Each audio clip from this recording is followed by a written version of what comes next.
him to leave his home and go to work for the nation. And when his country called, like any good Oklahoman, he put his conviction to work for America. And now he wants to go to work for you. And I can't think of anyone more prepared for the job. He's a good man, and I trust Frank Keating. You can too. That was a big deal in the campaign. That was President the only George negative. Bush. Integrity, honesty. The only negative we had was that Frank Keating had been gone from the state for 8 years in Washington, and they were painting us as a Washington bureaucrat. And sorry, and we were saying, you know, he said that's my Achilles heel. If I lose this race, I'm going to lose this race because I'm a Washingtonian. I look urban, I look Washingtonian. I don't look like an Oklahoman. I don't ride horses and I don't bust Broncos, and they're gonna kill me for it because everybody hates Oklahoma. I mean Washington. And we thought what we should do, and you know, he said I really didn't want to leave. I had a congressional future here. I had a future in politics. I really didn't want to leave, but how could I turn down an offer from the president? And I said that's exactly the angle that we used. It's exactly what it was. You really didn't want to leave, but it was service to your country. The President Reagan, who was wildly popular in this state, called you to help him out. That's a huge honor. You know, any Republican in the state of Oklahoma who, and any conservative, would have, you know, cut in line to do that. They would have really wanted to do that. So we play on that, and I said, and the next option was, how do we make it, though, not political patronage, but into almost military service? And then he said, that's exactly what we do.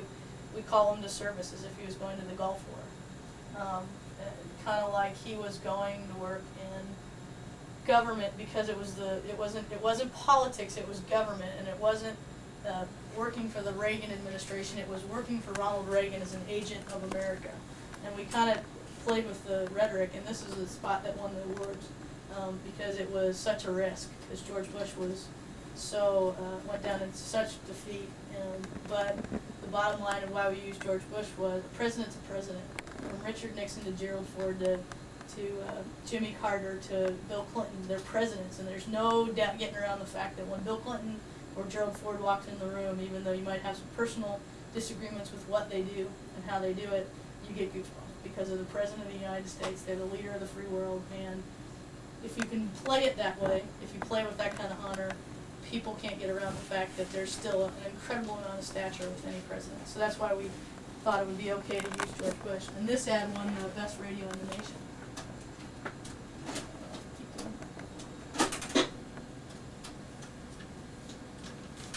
And it's Frank's favorite ad. I think that's why. I think because he thinks it makes him look cool. President George Bush. Integrity, honesty, a commitment to doing what's right. That's what President Reagan and I saw in Frank Keating. And that's why we asked him to leave his home and go to work for our country. And that's what he did. Frank Keating was a first-class FBI agent and United States attorney with a reputation for taking on tough problems and winning with wisdom and with courage. And when his country called, like any Oklahoman, he carried that conviction in his service to the country. He supervised nearly every branch of American law enforcement, on the front lines of the drug war, at the Treasury and Justice Departments, and later at Housing and Urban Development, where he helped to clean up that department. But Frank's heart was never far from home, from Oklahoma, and now he wants to go to work for you, and I can't think of anyone who is better prepared for the job. He's a good man, and I trust him. You can too. Frank Keating, a good man, a great governor. Paid for by Keating for governor. Well, Family Ad, I think, was one of the more This was a fluke. significant. But it ended up being ads one that of the we did. favorite ads We of needed it the because, thing. It was a total again, my background throwaway idea. as We just law happened to get some enforcement neat appeared to be a interviews one harsh day. background. I And the chopped them together combination and they said, let's put of it a on. slash and burn legislative agenda. A You can Washington notice it's not done in lawyer, film. The ex-FBI only ad that we agent, didn't shoot in messenger, film that's because a it was pretty really hard like I message. said, a fluke. I mean, We that didn't is expect to not do it at all. necessarily something that is Turned out to be solved one of the most candid and in developing sincere friendly. ads. The family He's ad saying, filmed in our this is home I'm with talking Kathy over and the three kids talking. He's saying his image was so harsh that we had gotten across that he was an intellect with the background, military, almost military service Their background, law enforcement. as law enforcement appeared to be a harsh background. I mean, a combination of a slash and burn legislative agenda, But we were a losing women. Washington lawyer, ex-FBI agent messenger, that's a pretty hard message. I mean, that is not necessarily something that is soft. developing, and friendly. The family ad filmed in our home. This kind of rounded out his personality. People thought he's smart, he's tough, but he's compassionate. Frank is a real special guy. He makes decisions with his mind, but he never forgets his heart. He's just a great person. I couldn't be prouder of someone because I know that what he believes in is changing Oklahoma, making it a better place. He's honest and cares about other people. He wants to get out there. Yeah, it's a Barbie doll family. Make it better. We've traveled a long road, and I'm real proud of him. There is nothing but fluff in that ad, but you know what? All these spots Everybody were was very like, believable. God, what a great We did a spot on family. welfare, expressing my concern. Fake voices on that kid? It's perfect. Yeah, how about that haircut? Dependency. Chip. Here's a guy who's top Chip got, Republican. this is kind of funny, all of the family got all sorts of, My Chip would go in parades and Carrie and Kelly, like, guys, that one raised their number with women, but when this started playing, it was playing in bars, and the bars would stop dead and hoot and holler when Kelly, who's after Chip, would come on. So we were getting the bar crowd, and Chip, who was going on, he was going on this spot. parades, was getting love letters from girls in the parades that wanted to go out with him. He loved Expressing my it. concern about This is important because this talks a lot about what you can do. dependency and I don't say what a candidate should say ever. It's not my job to decide what he believes, but it is my job to package it. And this was something that was tough. He was such a tough slash and burn guy, and he had this welfare message that was, you know, about as tough as it can get. this We had to spot. make it acceptable. All these spots were very believable.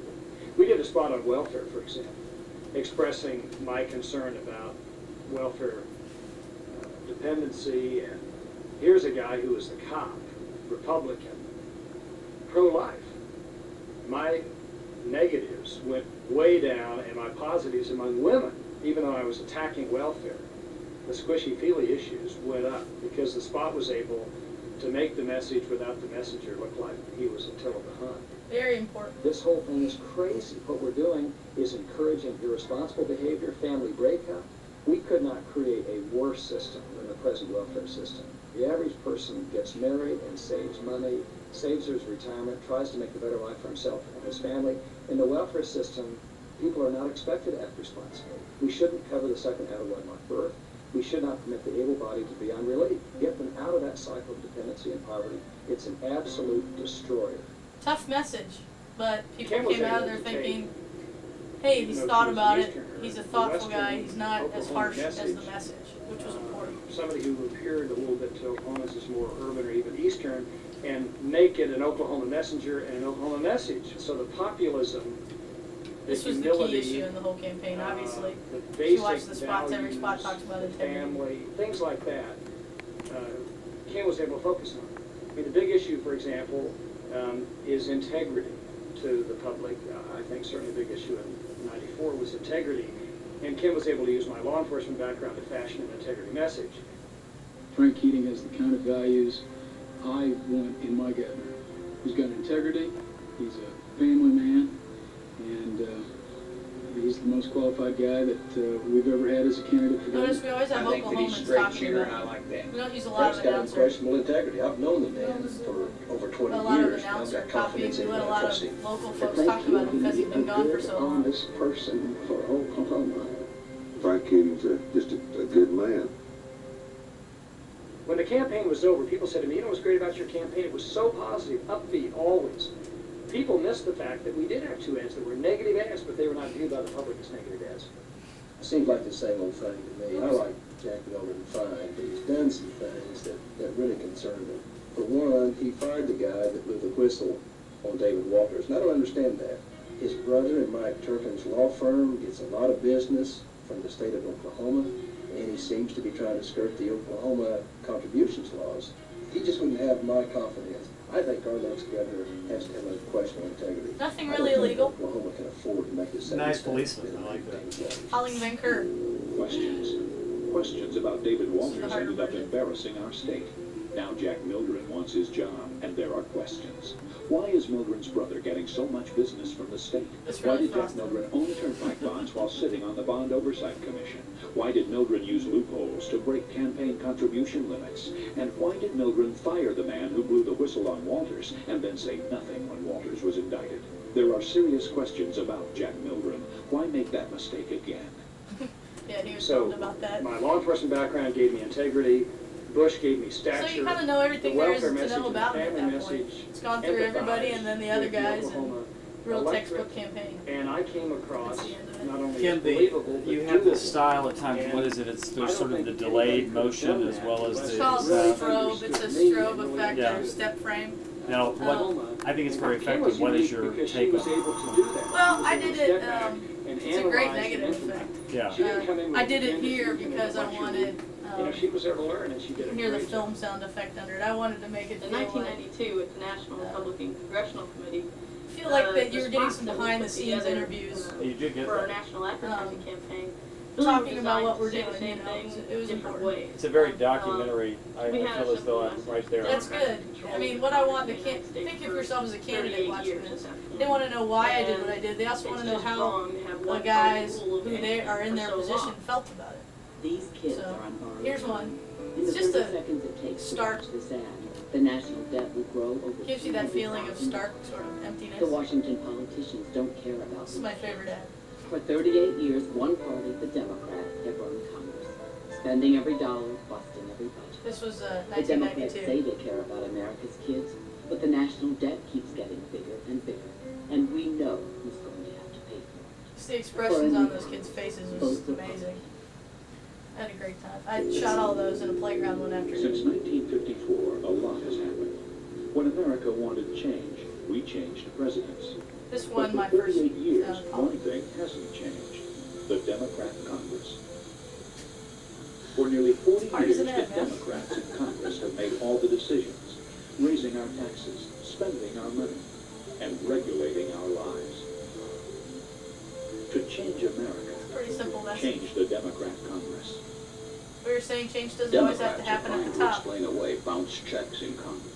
Bounce checks in a bank Democrats run. Pretty low Bounce budget ad. checks in a bank where Democrats hired all Painted the all those employees. damn balls red too. Bounce They were pink. checks, over $10 million worth, from A a lot of red Congress paint. Democrats have controlled for 38 years. Democrats who can't manage the House bank are the same Democrats who can't balance the federal budget. 120 As they seats. say, it's not their fault. It's time to bounce the Democrats in Congress. This is the pig, by the way. Democratic Congress, this is your life. Having trouble making ends meet? Life Write story. yourself a pay raise. Still having trouble making ends meet? Write yourself some hot checks. What about your friends, the special interests? Increase government spending. Who cares about the deficit? Need to get away from it all? Take a free trip at taxpayers' expense. It's time we stopped applauding the Democratic Congress, a party out of control for 38 years. Pig lives on in my life. A pig. You're always apprehensive So, about I mean, what you're projecting and Just kind of basically. Very, very creative. Oh, and the other aspect is, as I was saying, if you're a candidate, you want to know why to hire me. I don't have a huge firm. I don't have a lot of employees. I don't have a ton of experience. I'm 27 years old. I'm not getting any older any faster. And I can't do more than a few races. But I spent a lot of time really getting to know my clients. And What Kim did was how would I, well, day by day, ad by ad. I went to really the state and smooth. spent 8 months. You bet I'll I be Bill Clinton. talked to firemen, and I took, before I did anything, I toured the state with the governor on the first months of his campaign. He did a bus tour, and I went right behind him and asked everybody what they thought of him, and sort of left in each little town and went and talked to the newspaper editor, and just kind of dug in and decided I have no right to say that I'm an Oklahoman. But if I'm going to do political ads in Oklahoma, I better damn well know what the state's all about. And I have no right to say that I think like Frank Keating. But if I'm going to put his image on the screen, I better know what Frank Keating believes. So I go about it like a documentary maker would. I go in and I research the story and try not to put my own spin on it. You know, the only spin I have is I think that guys and women who run for office are not schmucks. I think that they're pretty special people, and I think that they're not always used car salesmen and fast talkers. I think there's some incredibly special folks that do this, and I think it takes a lot of work. And I think if you broke down the number of people in office, Democrats and Republicans, you'd probably find maybe 8 or 9%, which are schmucks. And the rest of them are hardworking, thoughtful individuals who really believe that they're doing something for the right reason. And so I kind of am enamored with the folks that I work for. So kind of like if you had the chance to, if you were a football fan and you had the chance to hang out with the football team, that would be a great experience. For me, hanging out with politicians is kind of neat. I've done it all my life. Pete DuPont was like a family member in our family, so I started out with him, and he's a pretty intelligent guy. And so I explore them, kind of like I said, it was interesting to know why people did something right. It's also interesting to me to know why people want to be in the public eye and why they want to run for office and why they choose politics as their forum to try to change things. And they really are, and they do. I mean, when you stand in the middle of something, you got to realize that you're in the midst of history. You know, when I went to school here, I stood on the steps of the Capitol, and I'd kind of get goosebumps, and I'd go, this is kind of cool. You know, you're reading in your books about what happened, but suddenly you're standing on the steps of the Capitol, and the picture of the Capitol sort of stops, cuts off on the edges. But now, having gone to school here, I know Pennsylvania Avenue, that goes up towards school, or this one, that road over there goes to that bar that I go to all the time, or that, you know, and I'm part of Washington. And in a couple hundred years, you know, the Congress just turned over to Republicans after 40 years. It's an incredible thing, and I was there on election night and had one member of Congress who was going there. You have to step back and say, look, it's not earth-shattering to me right now, but it's going to be written in a history book that in 1992 the Congress turned over to Republicans, and the contract with America is going to be written about, and it's the history you read about today happened to someone in real life. So you got to realize that we're really lucky to be right here in the middle of it, or I am to be right here in the middle of it, to walk down the street and you know, go to this event or that hearing or this cocktail party or this political rally, or be a part of electing a guy who just, you know, went through a harrowing experience in his state. But what if he'd have been a schmuck? You know, what if I'd elected a real jerk? What if I hadn't gotten involved?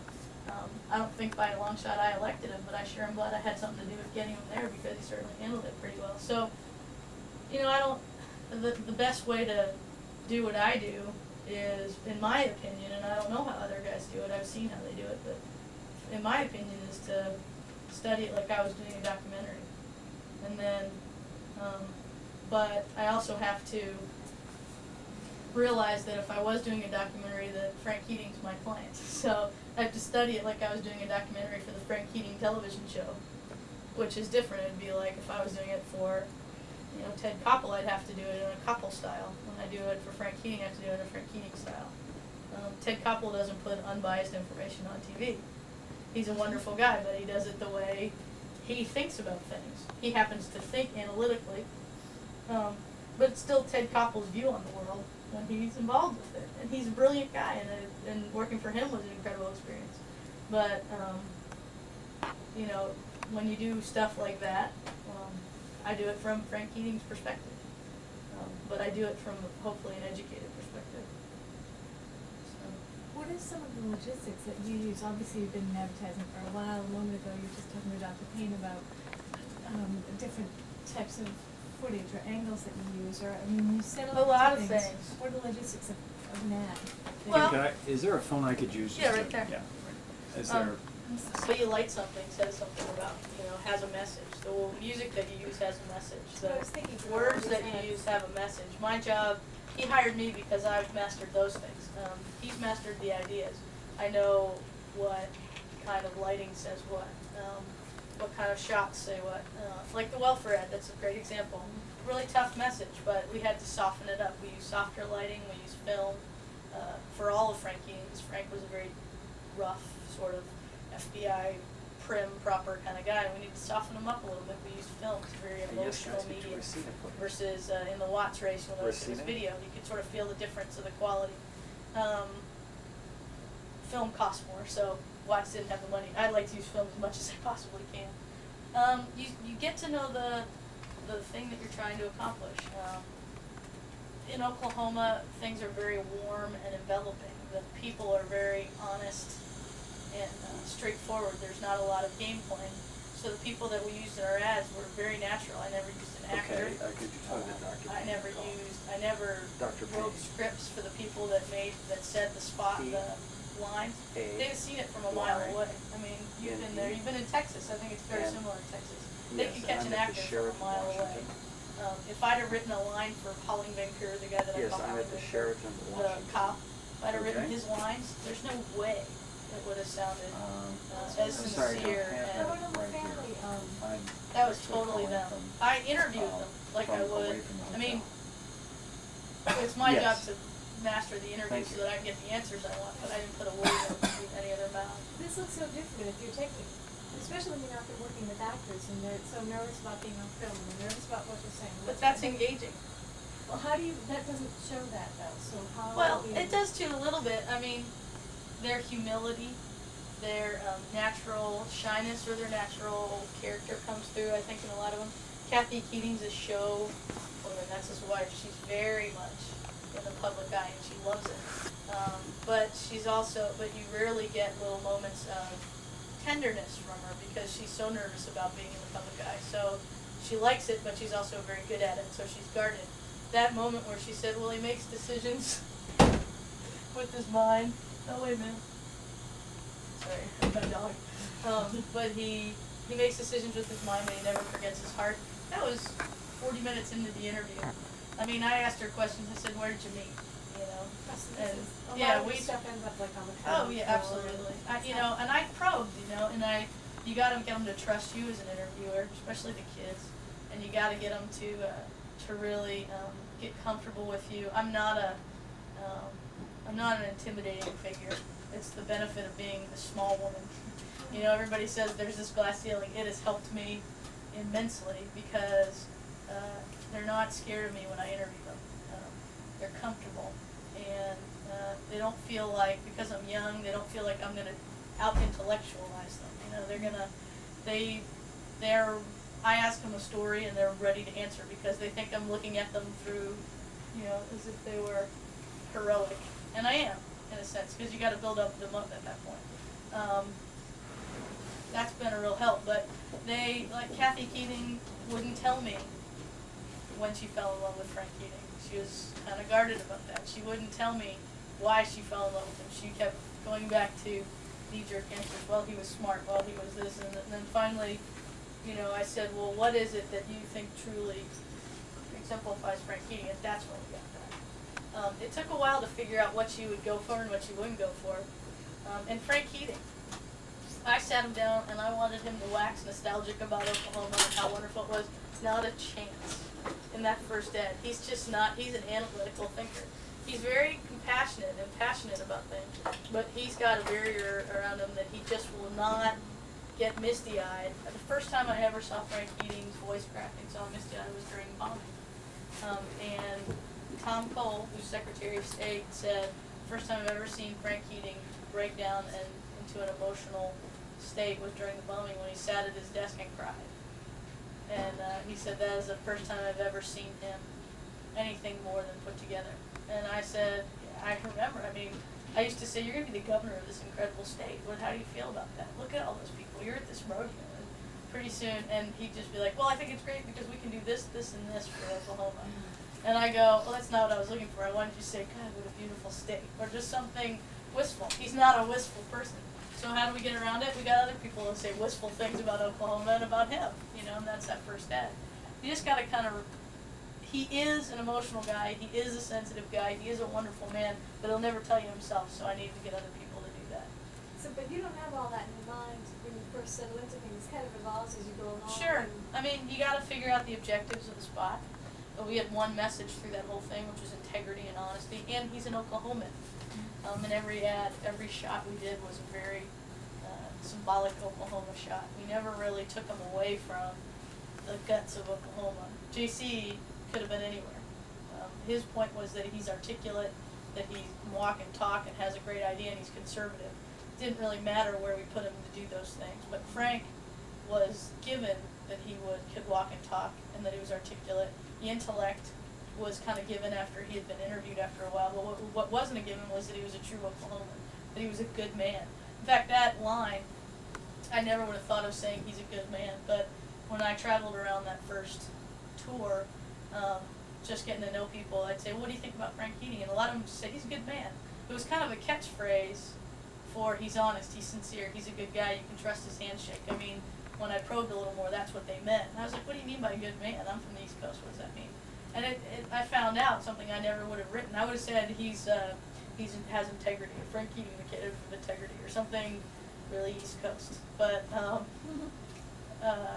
at best, I would have come up with he's a good guy, because that's the way I talk. But the way they answered the question was good man was the catch-all phrase for everything that was important in the race. He's just a good man. I mean, that one guy, it makes my knees itch. I love his voice, but that one guy, when he says Frank Keating, just a good man. I use that in every spot. I love that thing so much. He was just, that was the Oklahoma rough, voice, the frontier spirit kind of voice, but he kind of symbolized all of Oklahoma. But he had, he said the catchphrase, he's a good man. So that, what we heard time and again on all those ads was what you're saying, is somebody interviewed the crowd? That's what you're saying? Yeah. He's a guy up in Guyman, Oklahoma. Interviewed him. I mean, a lot of the footage is the same footage we got right in the beginning of the ad. A lot of the interviews, as we needed it, we got, we found out, like in JC's case, who's going to be the best person the message is, he did what anybody would have done. Who's the best person to deliver that message? His minister. What's the best footage to put him with? With the minister. Talking, having a thoughtful discussion. And the kids, we haven't had any kids. Well, like the kids, none of the kids are below JC. You notice we had the shorter ones up on the fence. Try to make him look as non-intimidating as he could, as warm and cuddly as we could make him. JC, when he was with the family on the porch in that ad, we had some shots where we had him walking with the family. He was a head taller and 2 bodies wider. Didn't look right, but when we sat him down on the porch and the family was sitting there and the kid was climbing around, it warmed him up, we had to do a lot of things. With Frank, we always had to make him warmer. With JC, we always had to make him less scary. What about the music that you select? That's one of my favorite things in the world to do. I spend hours and hours and hours picking the right songs. What do you usually go to? Soundtracks, movie soundtracks? Or No, you can't use those, although I did in my demo reel. You're not allowed to do that. That's illegal. Or way too expensive. There's a bunch of stock music libraries that basically have CDs and CDs and CDs of 30-second cuts and 60-second cuts of stock music. There's guys all over the country that sit down with their organs and make music, and there's firms, there's some that go to symphonies and they do these stock cuts of music, and basically you sit in a room with a set of headphones and go through hundreds and hundreds of cuts until you read the script in your mind and you read it out loud until you find the one that goes. So do you work with a hard copy script and with the headphones, or do you already have your footage and listen? No, I mean, it depends. Like The Good Man, we went out and shot first. Then we wrote the script. The first thing you got to do is have the concept. So you write the script. It evolves, but really you have to decide what's the message of the spot. The message of the spot is he's a good man. The message of the spot is integrity. The message of the spot is it's got to be really simple, 2 sentence, 1 sentence message of the spot. The point. Why are we putting this on the air? Because we want people to say this about it when we're done. Once you do that, you work the words, like in the Bush ad. First you work the words. So I worked the words and got how do we get this message across believably, and so that it sounds like George Bush, but because he's not going to take the time to write the script, so this is when I did have to put words into somebody's mouth. So it has to sound like him. So what did I do? I watched George Bush tapes, and I started to learn how he talked. And I used I trust him. There's some of that stuff, some of that rhetoric is evolved from Ronald Reagan talking about George Bush. I was watching the Ronald Reagan film about George Bush where he says he's a good man and I trust him. The I trust him came from Ronald Reagan talking about George Bush. That he's a good man obviously was our campaign theme. You know, you just kind of work towards, and once you work